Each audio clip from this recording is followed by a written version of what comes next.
বন্ধুরা, good morning. আমি মিতা নতুন একটা ব্লগে তোমাদের সবাইকে স্বাগত জানাই। আজ হচ্ছে সোমবার আর এখন বাজে সকাল 5:30। আজকের ব্লগটা আমি এখন থেকে শুরু করছি তোমাদের সবাইকে সাথে নিয়ে। সকালে ঘুম থেকে উঠেই কিন্তু আমি রান্নাঘরে চলে এসেছি। আর কালকেই কিন্তু আমি ভেবে রেখেছিলাম যে আজকে আমি কি কাজ দিয়ে শুরু করব। যেহেতু আজ বাদে কালই পয়লা বৈশাখ, সেহেতু কিন্তু ঘরগুলো একটু গোছগাছ চলছে। পয়লা বৈশাখের আগে আমি কিন্তু প্রত্যেকবারই এই ঘর দুয়ার একটু ঝাড়া পোছা মোছা এগুলো করে থাকি। কেন কি পয়লা বৈশাখের আগে ঘরবাড়িগুলো একটু পরিষ্কার না করলে ভালো লাগে না। যেহেতু নতুন বছর শুরু হচ্ছে, আর দেখবে নতুন বছরে কিন্তু সবাই কিন্তু নতুন জামা কাপড় এইগুলো পরে, তাহলে ঘরটাকেও তো একটু নতুন করে সাজানোর দরকার আছে, তাই না বলো? তবে এমনিতেই তো ঘর বাড়ি আমি প্রত্যেক দিনই পরিষ্কার করি, ভালো করেই পরিষ্কার পরিচ্ছন্ন করে রাখি। তবুও কি বলো তো, একটা স্পেশাল দিন আসলে পরে না, তখন একটু স্পেশাল করেই ঘর বাড়ি ভালো করে পরিষ্কার পরিচ্ছন্ন করে নিতে হয়। তো যেহেতু বছরের শুরু, সেই জন্য কিন্তু আমি আবার নতুন করে সমস্ত কিছু এই ধুয়ে পুছে পরিষ্কার পরিচ্ছন্ন করে নিচ্ছি। দেখো, আমাদের তো তেমন সামর্থ্য নেই যে সমস্ত কিছু চেঞ্জ করে আবার নতুন করে ঘর বাড়ি সাজালাম, আর সেটা করতে গেলে তো জানোই তো কত খরচা হয়ে যাবে।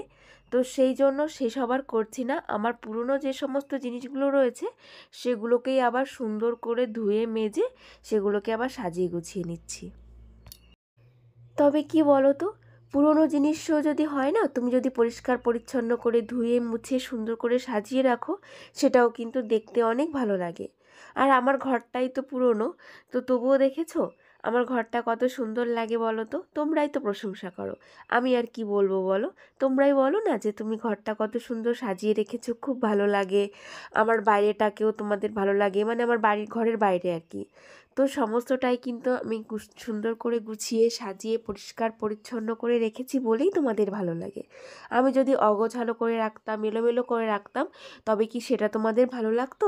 ভালো একদমই লাগতো না।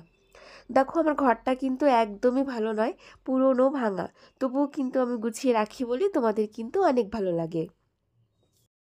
আমারই চোখে দেখা, জানো তো, অনেক সুন্দর ঘর, পাথর বসানো, মানে ভালো নতুন বাড়ি, কিন্তু ওই যে গোছানোর অভাবে কিন্তু একদমই ভালো লাগে না। মানে গোছানো গাছানো নেই বলে কিন্তু দেখতে ভালো লাগে না। যতই সুন্দর বাড়ি হোক না কেন, তুমি যদি গুছিয়ে না রাখো তাহলে কিন্তু একদমই দেখতে ভালো লাগে না। সেই কারণের জন্যই দেখো আমার অনেক কষ্ট হয়, জানো তো। এই যে পুরনো বাড়িটাকে আমার কিন্তু গুছিয়ে রাখতে ভীষণই কষ্ট হয়। হয়তো তোমরা কতটা বুঝতে পারো কি জানি না, তবে আমার কিন্তু ক্যামেরার পিছনে, এই বাড়ির পিছনে অনেকটা খাটনি করতে হয়, তবেই কিন্তু একটু গুছিয়ে রাখতে পারি। যেহেতু পুরনো বাড়ি, সেহেতু নোংরা বেশি হয়, জানো তো। আর এই যে আমার সংসারের কাজ, একা হাতে সমস্ত দিক সামলে, সংসারের কাজ সামলে তারপরে গিয়ে আমাকে ঘর বাড়ি গোছাতে হয়। আর সেটা করতে কিন্তু সত্যি কথা ভীষণ পরিমাণে কষ্ট হয়ে যায় আমার। আর দেখো, তোমরা তো দেখতেই থাকো, আমি কিন্তু নিজেকে টাইম দেওয়ার মতন এতটুকু সময় পাই না। নিজেকে কেয়ার করার, নিজেকে একটু সাজানোর একটুও টাইম পাই না আমার এই ঘর বাড়ি সাজাতে সাজাতে। তবে এটাও একটা কিন্তু প্রাপ্তি, ভালো লাগা, ভালোবাসা। মানে এই যে ঘর বাড়ি সাজানোর কথা বলছি আর কি, আমি সত্যি কথা এই যে বিয়ের পর থেকে না, মানে নিজেকে ভুলেই গেছি সংসারের জন্য। কখন মানে সংসারে কাজ করব আর কখন এই সমস্ত গুছিয়ে রাখবো, এটাই শুধু আমি ভাবতে থাকি। নিজের কথা যেন ভুলেই গেছি। বিয়ের আগে তবুও তো একটু ভাবতাম নিজেকে নিয়ে, নিজেকে একটু সাজাতাম, নিজেকে একটু কেয়ার করতাম। তবে বিয়ের পরে সেসব তো একদম ভুলেই গেছি। শুধু আমার সংসার, বাড়িঘর এইসব নিয়েই আমি মানে পড়ে থাকি আর কি। পায়েল দি ভাই কমেন্ট করেছে, বলেছে বাপরে কত পরিশ্রম করলে তুমি আজকে, তার সাথে অফ ক্যামেরাতেও তো অনেক কাজ করতে হয়। বনু, কোথা থেকে এত এনার্জি পাও? আমার লক্ষ্মী বনু, লক্ষ্মীমন্ত বউ একটা। কি বলো তো দি ভাই, এনার্জি পাই সেটা ঠিক আছে, কিন্তু ভীষণ কষ্ট হয় জানো তো এত কাজ করতে। তবুও করি এই যে বাড়িঘরটাকে পরিষ্কার করে রাখতে। কেন কি আমার নোংরা একদমই ভালো লাগে না। সত্যি কথা বলতে ভীষণ কষ্ট হয়ে যায় আমার। মানে তারপরে না, যখন এই যে কাজগুলো শেষ হয়, কমপ্লিট হয়ে যায়, তারপরে এত খারাপ লাগে জানো তো, রাতের দিকে আমি শুয়েই থাকি আর উঠতেই ইচ্ছা করে না, এরকম লাগে। তারপরে গিয়ে সকালবেলা ঘুম থেকে উঠি, মানে এতটা এনার্জি লেস আমার হয়ে যায় সারাদিন সংসারে কাজ করে সমস্ত কাজকর্ম গুছিয়ে। সত্যি কথা ভীষণ কষ্ট হয় দিভাই, আমারও কষ্ট হয়। তবে এই যে পরিষ্কার পরিচ্ছন্ন গুছিয়ে রাখতে ভালোবাসি বলেই কিন্তু আমি এতটা পরিশ্রম করি। কালকে তো তোমরা দেখেছিলে আমার এই যে রুমটার ওই দিকটা পরিষ্কার করে গুছিয়েছিলাম, সমস্ত কিছু কেচে দিয়েছিলাম। তারপরে ওই যে টিভির ওই কাভার টাভারগুলো কালকে গুছিয়ে নিলাম। কালকে তো তোমাদের বলেছিলাম যে আজকে সময় নেই বলে এই অর্ধেকটা করে রাখলাম, কালকে আবার বাকি হাফ অর্ধেকটা করব।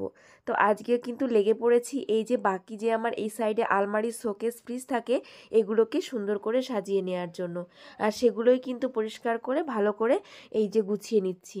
আর এগুলো কিন্তু কালকে আমি সমস্ত ধুয়ে দিয়েছিলাম, তবে এগুলো কিছু কিছু শুকিয়েছিল, কিছু কিছু শুকায়নি, সেই কারণেও কালকে এগুলো গোছানো হয়নি। তাই আজকে দেখো সমস্ত কিছু এই যে গুছিয়ে নিচ্ছি। তবে শোকেস ফ্রিজ এগুলোই বাকি রয়েছে এইদিকে, আর ওইদিকে কালকে গুছিয়েছি। তো এইগুলো শুধু আজকে এইগুলো গুছিয়ে নিলে কিন্তু আমার হয়ে যাবে ঘর গোছানো। প্রিয়াঙ্কা দিভাই কমেন্ট করেছে, বলেছে হাই মিতা বুনু, গুড ইভিনিং, কেমন আছো? আমি ভালো আছি। এই তো দিভাই আমরাও মোটামুটি আছি। তোমার ভিডিওতে আমার নামটা নিয়েছো, আমি খুব খুশি হয়েছি। কেন নেব না দিভাই? এত কষ্ট করে তোমরা কমেন্ট করো আর আমার ভিডিওতে কেন তোমাদের নাম নেব না? আর তুমি এটাও বলেছো আজ পর্যন্ত কারোর ভিডিওতে তুমি লাইক কমেন্ট করনি। অনেকের ভিডিও দেখো কিন্তু কারো ব্লগে তুমি কমেন্ট লাইক এগুলো করনি। আমার ভিডিও তোমার খুব ভালো লেগেছে। থ্যাংক ইউ দিভাই, অনেক অনেক ধন্যবাদ তোমাকে। এভাবেই কিন্তু আমার পাশে থেকো আর এভাবেই কিন্তু আমার ভিডিওগুলো দেখো। আর এইভাবেই কিন্তু মাঝে মাঝে একটা কমেন্টস করো, আমার খুব ভালো লাগবে। আর তাহলে এই কমেন্টসের মাধ্যমেই কিন্তু আমি তোমার সঙ্গে কথা বলতে পারবো। এই তো তোমাদের সঙ্গে কথা বলতে বলতে কিন্তু আমার শোকেসটাও সাজানো হয়ে গিয়েছে। ভেবেছিলাম শোকেসের ভেতরে সমস্ত কিছু বের করে তারপরে শোকেসটাকে নতুন করে গোছাবো, মানে ওই যে কাচের ভেতরে যে জিনিসগুলো আমি রাখি ওইগুলো। তবে এখন আর টাইম নেই গো এগুলো করার। কোনো এক সময় অবসর টাইমে, এখন এই যে বৃষ্টি বাদলের দিন আসছে তো, যখন বৃষ্টি হবে সেই টাইমে আমি এগুলো অবসর টাইমে বসে বসে গুছিয়ে নেব, এটাই ভাবলাম। আর এখন চলে এসেছি ফ্রিজটা মুছে পরিষ্কার করার জন্য। আর শোকেসটা উপরটা পরিষ্কার করলাম কিন্তু বাইরেটা এখনও মোছা হয়নি। এখন এই যে শুরু করে দিয়েছি বাইরেটা মোছার জন্য। মৌ সাহা কমেন্ট করেছে, বলেছে আমি মৌ, আমি প্রতিদিন তোমার ভিডিও দেখি, খুব ভালো লাগে, আমার নামটা নিও। এই তো তোমার নামটা কিন্তু আমি নিয়ে নিয়েছি। হয়তো তুমি এর আগে আমাকে কোনো দিন কমেন্টস করোনি, ওই জন্য কিন্তু তোমার কমেন্টস পড়াও হয়নি আর তোমার নামটা নেওয়া হয়নি। আজ এই যে তুমি আমাকে কমেন্ট করলে এই জন্য কিন্তু তোমার নামটাকেও আমি নিয়ে নিয়েছি। খুব ভালো থেকো আর এভাবেই কিন্তু আমার পাশে থেকো আর আমার ভিডিওগুলো কিন্তু এভাবেই দেখো। আমাদের মতন গৃহবধূদের সংসারের সমস্ত কিছু দায়িত্বের মধ্যেও এই যে ঘর গোছানোর দায়িত্বটা কিন্তু থেকেই যায়। জানো তো, তুমি যত সুন্দর করে তোমার ঘরটাকে গুছিয়ে রাখবে সবাই কিন্তু ততই তোমার প্রশংসা করবে। আমার খুব ভালো লাগে জানো তো প্রশংসা শুনতে। এই যে তোমরা আমাকে কত সুন্দর সুন্দর কমেন্টস করো, এই যে তোমরা আমার প্রশংসা করো, এটাতে কিন্তু আমার খুব ভালো লাগে জানো। তবে আমার বরমশাই বলে কি, লোকের প্রশংসা পাওয়ার জন্য এই যে তোমাকে যে কত কষ্ট হয় সেটা কে দেখবে? তবে আমার কষ্ট হোক, তবু আমারও ভালো লাগে জানো পরিষ্কার পরিচ্ছন্ন করে রাখতে সমস্ত কিছু। জানি কষ্ট হয়, তবু কিন্তু আমার মনের থেকে আমি শান্তি পাই। এই যে যখন বাইরে থেকে ঘুরে ফিরে এসে ঘরের মধ্যে এসে বসবো, কি একটা শান্তি লাগে জানো সমস্ত কিছু গোছানো থাকলে। আর ঘরটা যদি এলোমেলো থাকে, নোংরা থাকে, দেখবে কোথা থেকেও এসে ঘরে এসে বসলে কিন্তু ভালো লাগে না। আমার কিন্তু ভীষণ ভালো লাগে। আর কোথাও গিয়ে কোনো বাড়িতে গিয়েও কিন্তু আমার ভালো লাগে না এই ঘরটাতে যতক্ষণ না আসি। যেহেতু আমার ঘরটাকে আমি সুন্দর করে গুছিয়ে রাখি, তাই আমার মনটা কিন্তু পড়ে থাকে আমার এই ছোট্ট ঘরটাতে। যতই কমা ঘর হোক, যতই ভাঙা ঘর হোক, তবুও যেখানেই যাই না কেন বিয়ের পরে কিন্তু এই ঘরটার প্রতি একটা আলাদাই মায়া পড়ে গেছে আমার। তাই আমার এই ঘরটাতে এসে কিন্তু আমার খুব শান্তি লাগে আর খুব ভালো লাগে। তাই আমি আরও বেশি বেশি করে ঘরটাকে গুছিয়ে রাখি আমার শান্তির জন্য। আর এই যে সকালবেলা যে রান্নাঘরে সমস্ত কিছু কেচে ধুয়ে দিয়েছিলাম সেগুলো কিন্তু এখন শুকিয়ে গেছে। আর রোদের যা তাপ, এগুলো আর ভিজা থাকে বলো তো? এগুলো তো শুকিয়েই যাবে একটু রোদের তাপেই। তবে এগুলো কিন্তু সুন্দর করে পরিষ্কার করে আমি নেড়ে দিয়েছিলাম আর সমস্ত কিছু শুকিয়ে গেছে। এখন কিন্তু এগুলোকেও গুছিয়ে নেব। তবে রান্নাঘরটাও কিন্তু একদিনে আমি পুরোটা পরিষ্কার করতে পারছি না। এই সাইডটাই কিন্তু আজকে পরিষ্কার করে নিলাম। কালকে যদি পারি তাহলে ওই দিকটা করবো, না হলে আরেকদিন করে নেব।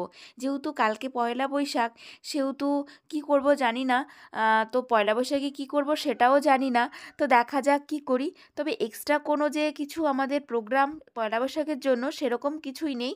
বাড়িতেই কাজকর্ম করা, খাওয়া দাওয়া এটাই চলবে, আর কিছুই না। আর কী বা খাওয়া দাওয়া করব বলো? আমরা তো সেরকম হাই ফাই কোনো কিছু নেই যে অনেক দামি দামি জিনিস আনবো, অনেক দামি দামি কিছু খাবো, সেরকম কিছুই না। দেখি কিছু হয়তো একটা করব, যেহেতু পয়লা বৈশাখ সেই জন্য। আর এখন দেখো, এই যে রান্নাঘরের এই টেবিলটাকেও সুন্দর করে গুছিয়ে নেব। এগুলো কিন্তু সমস্তই আমি ধুয়ে দিয়েছিলাম জানো, একদম পরিষ্কার। দেখো কত সুন্দর নিট অ্যান্ড ক্লিন লাগছে, মন থেকেও ভালো লাগে জানো তো এরকম পরিষ্কার পরিচ্ছন্ন করে কাজকর্ম করতে। আর তোমাদেরও কিন্তু আমার এই পরিষ্কার পরিচ্ছন্ন কাজকর্ম অনেক ভালো লাগে, তার জন্যই কিন্তু আরও সুন্দর করে করার চেষ্টা করি, ভালো করে কাজকর্ম করার চেষ্টা করি, যাতে তোমাদের ভালো লাগে। আর পিয়ালি দাস কমেন্ট করেছে, বলেছে খুব সুন্দর গুছিয়ে কথা বলো, এই প্রথমবার তোমার ভিডিও দেখলাম, খুব সুন্দর লাগলো, খুব সুন্দর করে ঘরের কাজ করো, অনেক ভালোবাসা রইলো। থ্যাংক ইউ গো, থ্যাংক ইউ, অনেক ধন্যবাদ এত প্রশংসা করার জন্য। আর এভাবেই আমার ভিডিওগুলো দেখো, এভাবেই কিন্তু আমাকে ভালোবাসা দিও। আমার কাজকর্ম যেহেতু তোমার এত ভালো লেগেছে, সেহেতু কিন্তু রোজ আমার ভিডিওগুলো দেখবে, এটাই কিন্তু আমার রিকোয়েস্ট। তো এভাবেই পাশে থেকো, এভাবেই আমার ভিডিওগুলো দেখো। আর এই দেখো রান্নাঘরের সমস্ত কিছু সুন্দর করে গুছিয়ে নিয়েছি। এখন শুধু একটা কাজ রয়েছে, এখন ঘরটা মোছা রয়েছে। আর এই যে আমি এক্সট্রা কাজগুলো আজকে করছি, এর ফাঁকে ফাঁকে কিন্তু আমার সংসারের কাজগুলো করতে হচ্ছে। যেমন সবজি কাটা, রান্না বান্না করা, মামামকে খাওয়ানো, স্নান করানো, এগুলোও কিন্তু মাঝে আমার করতে হচ্ছে জানো তো। তোমাদের হয়তো দেখাচ্ছি শুধুমাত্র ঘর গোছানো, না এটা করছি না, এর মাঝখানে কিন্তু আমার অনেক কাজ হয়ে গিয়েছে। তো সেগুলোও কিন্তু এর মাঝে মাঝে করে নিচ্ছি। তো সেগুলো তো আর করে দেবে না কেউ, আমাকেই করতে হবে। তাহলে একবার তোমরা ভাবো যে আমার কতটা খাটনি হচ্ছে। এত সমস্ত পরিষ্কার করছি, এত সমস্ত গুছাচ্ছি, তার মাঝখানে আবার এক্সট্রা সংসারের কাজ রয়েই গেছে, তো সেগুলোকেও করে নিতে হচ্ছে। সত্যি গো, সারাদিন আমার ভীষণ কষ্ট হয়। তবু এই যে না করে তো উপায় নেই বলো। এইটুকু যদি কাজ না করি, আমার ঘরটা তো একদমই অগোছালো হয়ে থাকবে, একদমই ভালো লাগবে না দেখতে। আর এখন সুন্দর করে কিন্তু দুটো ঘর সমস্ত কিছুই মুছে নিয়েছি। ওইদিকে দোকানটাও মুছেছি, আর এইদিকে বারান্দাটাও এখন মুছে নিচ্ছি। বারান্দাটা মোছা হয়ে গেলে কিন্তু তাহলে আমার কাজ আজকে কমপ্লিট। আর ঘর মোছা দিয়েই কিন্তু সমস্ত কাজের সমাপ্তি হয়, ঘরটা মোছা হয়ে গেলেই মানে সমস্ত কাজ কমপ্লিট। তো কি সুন্দর লাগছিল তোমাদের কি বলবো। আর চলো এখন তোমাদের কিছু জিনিস দেখাই, পয়লা বৈশাখের কিছু জিনিস। তো আমার তো একদমই ছোটোখাটো কেনাকাটা হয়েছে, একদম একদম অল্প স্বল্প। মানে এই যে মামামকে এই জামাটা ওর মামা দিয়েছে, সেই দিন ও বাড়িতে গেছিলাম না, সেই দিন এটা দিয়েছিল, তোমাদেরকে আর দেখানো হয়নি। আর এই যে যে ব্লু কালারের জামাটা, এটা কিন্তু মাম্মামকে আমি দিয়েছি। আর এই যে এই জামাটা দেখো, এই জামাটা দিয়েছি হচ্ছে মানে দাদার মেয়েকে দেবো এটা। তো সেই দিন আমরা তো আসার সময় কিনে নিয়ে এসেছি, ওই জন্য ওকে আর দেওয়া হয়নি। তবে আজকে বিকালে ওরা আসবে, তখন ভেবেছি জামাটা দিয়ে দেব। আর দু বোনের জন্য 3টে প্যান্ট নিয়েছি, মানে ছোটো মাম্মামকে একটা দিয়ে দেব, আর আমার মেয়ের জন্য দুটো রাখবো। তো এই হচ্ছে আমাদের এবার পয়লা বৈশাখের কেনাকাটা। তোমরা হয়তো বলতে পারো যে দিভাই তুমি কিছু নাওনি। না গো, আমি কিছুই নিইনি, তবে আমার ঘরে নাইটি কেনা রয়েছে আগের, তো সেটাই পরে নেব। পয়লা বৈশাখ তো একটু নতুন জিনিস কিছু না পরলে ভালো লাগে না। বিয়ের আগে কিন্তু প্রত্যেক পয়লা বৈশাখেই বাবা আমাকে কিছু না কিছু কিনে দিত। সত্যি বাবাকে খুব মনে পড়ছে জানো তো। তবে সেসব কথা আর বলে আর তোমাদের দুঃখ দিতে চাই না, কেন কি আমি দুঃখ পেলে তোমরাও অনেক কষ্ট পাও। সেই জন্য আমার কষ্টটা কিন্তু আমি মনের মধ্যেই রেখে দিই, সেটা আর বাইরে প্রকাশ করি না। তো যাই হোক, দেখো এখন জামাগুলো সমস্ত গুছিয়ে নিচ্ছি। আর বিকালে তো ছোটো মাম্মাম আসবে, তো ওর জামাটা ওকে দিয়ে দেব। আর কালকে কিন্তু মাম্মামের জামাটা মাম্মামকে পরিয়ে দেব। এই জামাটা যেহেতু একটু বড়, সেহেতু একটু পরেই পরাবো, এখন আর পরাবো না। তবে ওই হালকাটাই কালকে মাম্মামকে পরিয়ে দেবো, যেটা আমরা এনেছি। তো চলো আজকের ব্লগটা এখানে শেষ করছি। তোমরা সবাই ভালো থেকো, পয়লা বৈশাখ ভালো কাটাও। তোমাদের সবাইকে টাটা।